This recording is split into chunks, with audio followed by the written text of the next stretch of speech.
Alright, so today I'm going to try to show how I make my own Yagi antennas. And I use a program called Yagi Calculator. And if you Google Yagi Calculator through Google, there's several results that come up with people who I guess have their call signs. There's an online one, but the version that I've used is by VK5DJ. And it's a Windows program you download, and it runs easily on Linux too, through Wine. So when you run the program on Windows, it will start up like this. You go to Task and Design Yagi. And when you first bring up the program, and I didn't pay attention to this the first few times I used it, right here up in the upper corner, it says always put the frequency in first before you enter in the other data. And if you've seen how a Yagi antenna looks, and I'll show you in a second how easy this is, if you're near a Home Depot or a Lowe's or something. The way the Yagi looks, and the one I'm going to focus on right now is, sorry that there's bad lighting here, but here's a Yagi right here that I made. And I tuned this one for, I'll move this thing, and what I did was I made it with a yardstick. And copper wire that I bought from Home Depot. And so each one of these parts that's on there will relate to this. So there's the diameter of the dipole gap, number of directors, and the cross section of the boom. The number of directors are like how many elements I have here. So on this one I have 1, 2, 3, 4, 5, 6, 7, 8. And this is my dipole. It asks for the diameter, which would be the diameter of the wire. And when you go to Home Depot or Lowe's, they have it in like 4 gauge, 6 gauge, 8 gauge. So you have to look up the gauges. So it corresponds to millimeter settings in here. Dipole gap is this gap closing right in here. There's this, I forgot what they call this right here, but it's like the reflector. And then the way I bend these wires usually is I just put them around like a, what do you call it? A broomstick. And sometimes some thicker pipes that I have laying around. And that comes into play too, because when you do your boom type, so it talks about the boom, and what it means by boom is if it's, I use a yardstick. And it wants to know how thick this thing is. That's what it means by cross section of the boom. And then the material also. So when you're filling this thing out, the first thing it says is to fill in the frequency. And I wanted this one for 945. This is the one I just showed you was tuned for 945. I do 0.0. And then if I do, you do calculate first. And I can go back. It'll bring up this thing where it suggests what you use. But I'll go back, I can get to this in a second. Once I type this in, I don't know if I needed to run calculator or not. I did it just to be safe, but it will fill in what you should use in these other parameters, what the suggested values are. And what I'll show you here is I kind of made mine, the antenna I just made was wrong. So it's tuned for that. Suggests the diameter of the dipole be 25 millimeters.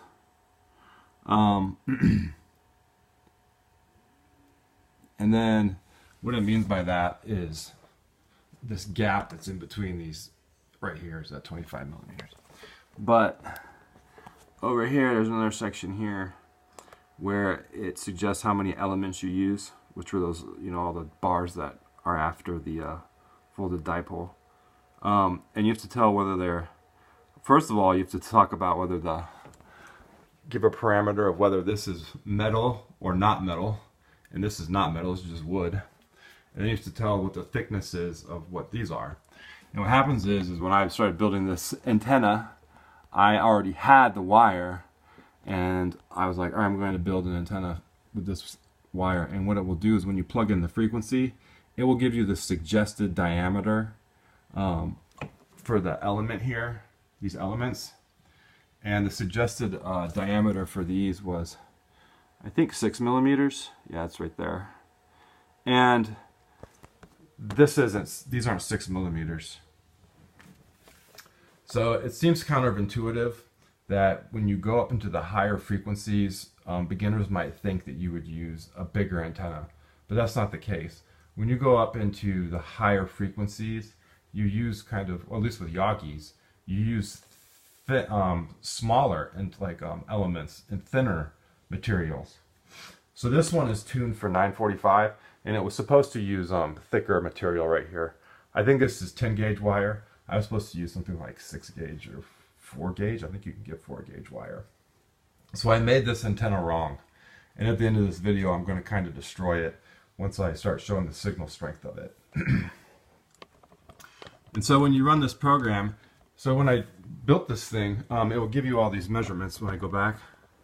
When you hit calculate, and what it will do is it will also, if I scroll down, it's kind of complicated, and I'm not going to go into very much detail about what all these, especially down in this section here, because these all have to do with the folded dipole, this right here, and all these angles here as far as like in this corner right here, and it says B to C, and it will tell you what these should mean as far as B to C, etc., etc. And it's basically just telling you the design for this folded dipole and where the different things are, like where this curve is supposed to start and all that. And it's actually, it may seem complicated, but it was actually pretty easy. I just used a broomstick to fold it and cut it right, and it came out right.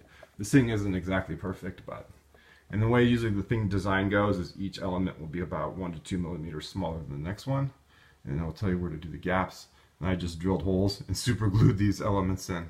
And this wire, again, you can get this at Lowe's really easily. They have a spool of it, all the different gauges, and you just go up and say, hey, I want 1 foot, 2 foot, etc. And so this will tell you, like, and this will also tell you where all the elements are supposed to be on the antenna. And then what it will also give you is something called the parameters for something called the Ballon. No Cox. Oh, that's what I did wrong. So also when I needed to fill this out, you have to know the type of coaxial cable you're going to use. So if I focus in real close here. So this is the SDR I'm using. It's a version 3 from SDR.com, and then I've got an active USB cable here. But then this coaxial cable right here, you have to know what type of wire this is. I think most people, you know, in the good old days use that, is it RG6 or something like that? But this is like RG74 usually, because I just used some random wires that I had laying around from other like stock antennas. And I'm pretty sure that it's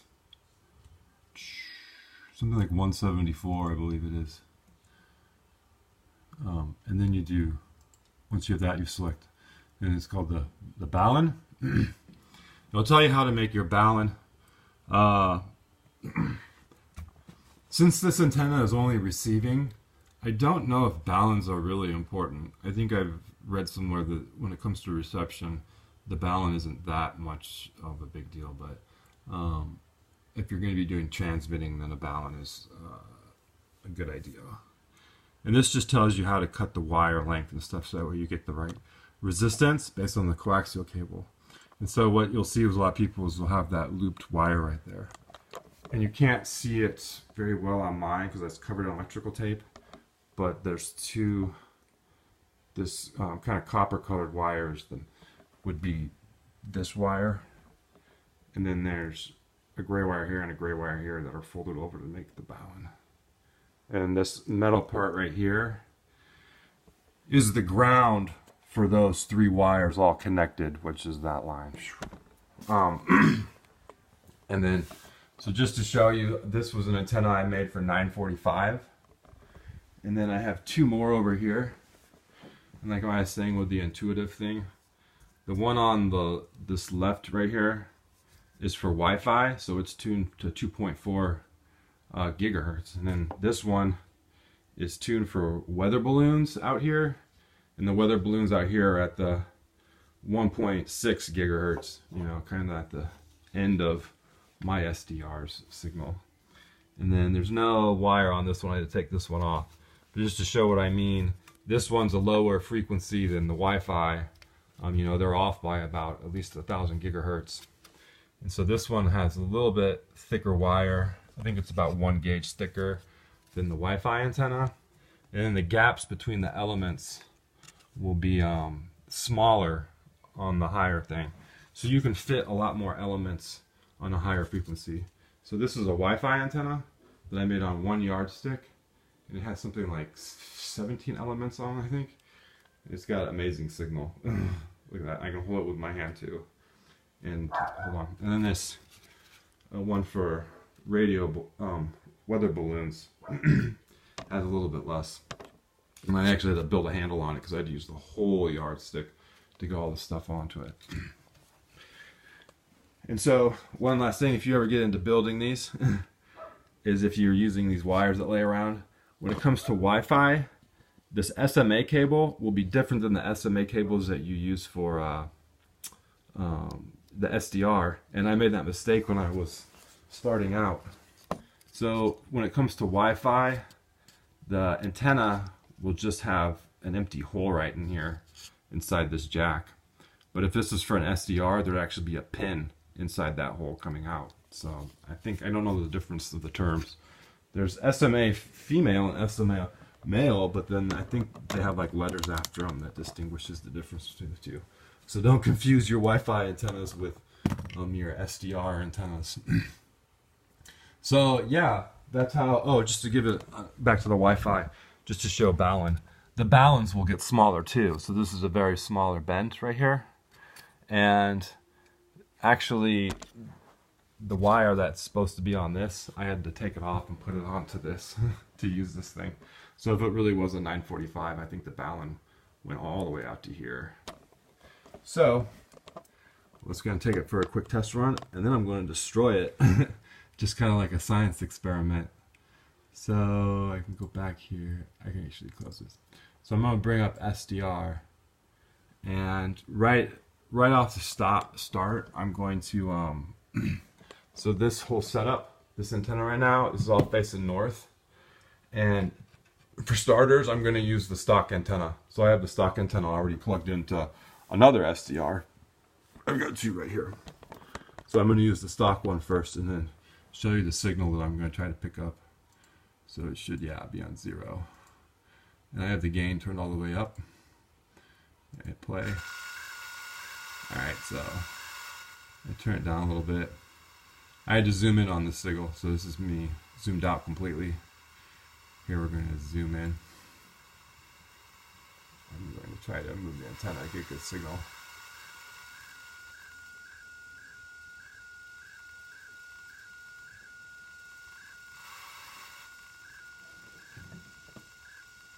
So that's about what I'm getting with the stock antenna. And it is this antenna is about 10 miles away from me, maybe a little bit further, 12 to 15.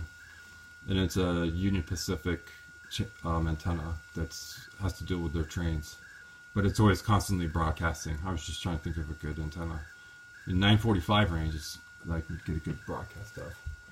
So you can hear that.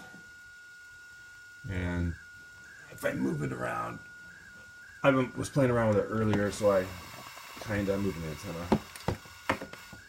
Kind of know where good spots are. And now I will stop it and use the Yagi instead. So now, wait, just to make sure, yeah.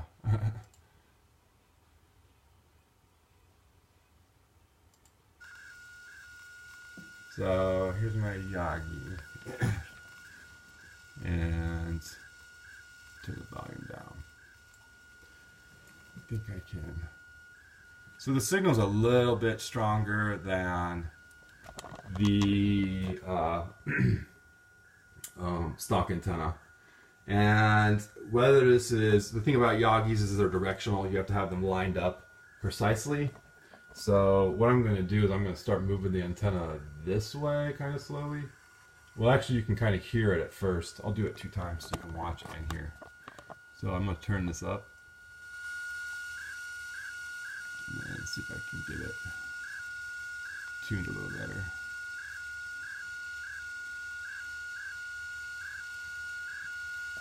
And you'll be able to hear it lose reception as I turn it. Go this way.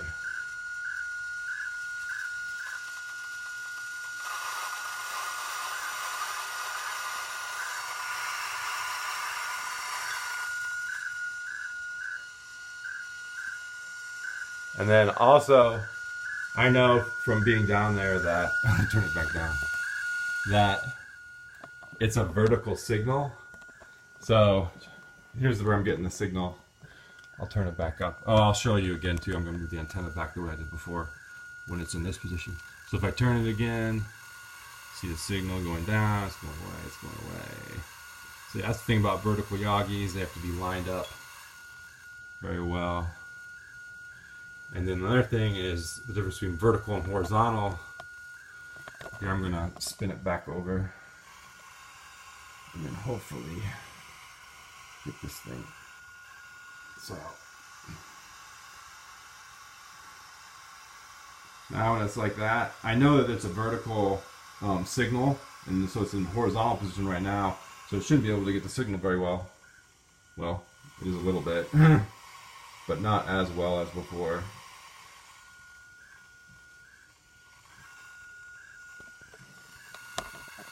So I do that. So it's facing, you know, this direction right now. And as soon as I flip it back into vertical, I should pick up the signal again, I hope. Yep. So now what I'm going to do is just to, the thing about making these Yagis is I designed them to kind of do with a yardstick, just so it's easy for me to find where I need to drill the holes and line it up. And you have to make it, the way I make mine is I put the Ballon, not the Ballon, but the folded dipole through here, and you'll see people build little boxes or things like that to deal with how they deal with this. And I've seen, if you just search online, there's people that have YouTube channels of just every video is them making a different type of Yagi, and so that's what I use here. And then I guess for each element you're supposed to get about something like 1 to 3 decibel gain. And so what I'm going to do is I'm going to try to cut through. I'm going to cut off each element. So the signal's strong right now, and what I'm going to do is I'm going to go through is I'm going to cut each one off and see if the signal goes down. Cut the next one off and see if the signal goes down. Cut the next one off, and the next one off, and the next one off, and the next one off. And we'll see what happens to the signal. I should turn it down. I think it's annoying after a while. And then we'll see what the signal does. And then we'll get to the last one for the folded dipole. And see if the signal gets affected at all as I go through these. It's kind of like a little science experiment. And then I won't mess with this. I'm not optimistic about the results, if it has any effect or not. Because I think the signal that I'm getting, the strong signal, I think it's mostly not getting, it's not has to do with the elements. Because the antenna that is actually that way, it should be, that's the direction the antenna is. Because it's in downtown Omaha, that's where downtown Omaha is. But with this situation, I seem to be getting best reception here. So I'm in a suburban neighborhood that has like, all the houses have siding and things like that. So here we go. I'll turn it up a little bit. And I will zoom in a little bit. And then so I can get the best signal. And now I'm going to start with the front elements. So there should be 2 clips. Oh, just me touching it, my hands being in the way, has to deal with the signal. So I'm going to move in and you'll hear 2 clips and I'll try to move away. Let's see what we get. So there's going to be 1 clip and then 2 clips. And I move away. And I don't think I see that much of a difference. I guess we keep an eye on this thing right here, which is between 30 and 20. Now I'm going to do 1 more clip going into the next one.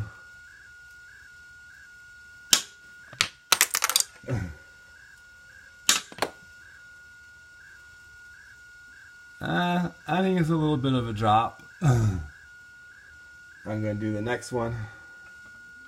Oh, the third one. And the bottom one. Yeah, I've seen a tiny bit of a drop. So here's where my antenna is at now. And these things are so easy to make that I just can make another one tomorrow in an hour. It's an excuse to go to Lowe's. And go to the fourth one.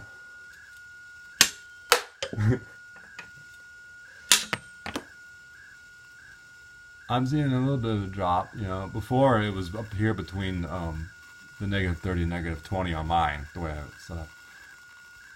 But see if I can tune this, turn it a little bit. Nope, it's the best reception I'm gonna get. So at this point, it's getting slightly over 30 right here.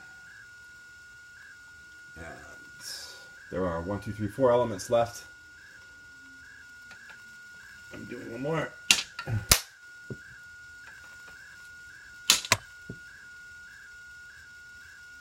It seems like a little bit of drop, so there's 3 elements left. I'm going to cut another one.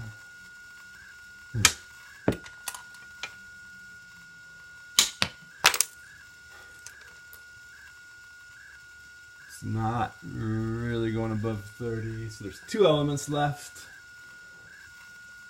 I'm going to do that. Another clip. There's only 1 element left. There's a definite drop in signal because before it was all the way up to close to 20, I think. So there's at least a 10 decibel drop. And then I'm going to do the last element now. So it's just the dipole and the reflector now. And that's as good as it gets. And then if I turn this thing, yeah, the dipole still gets a decent signal, I guess. That's pretty crazy, even without all those elements.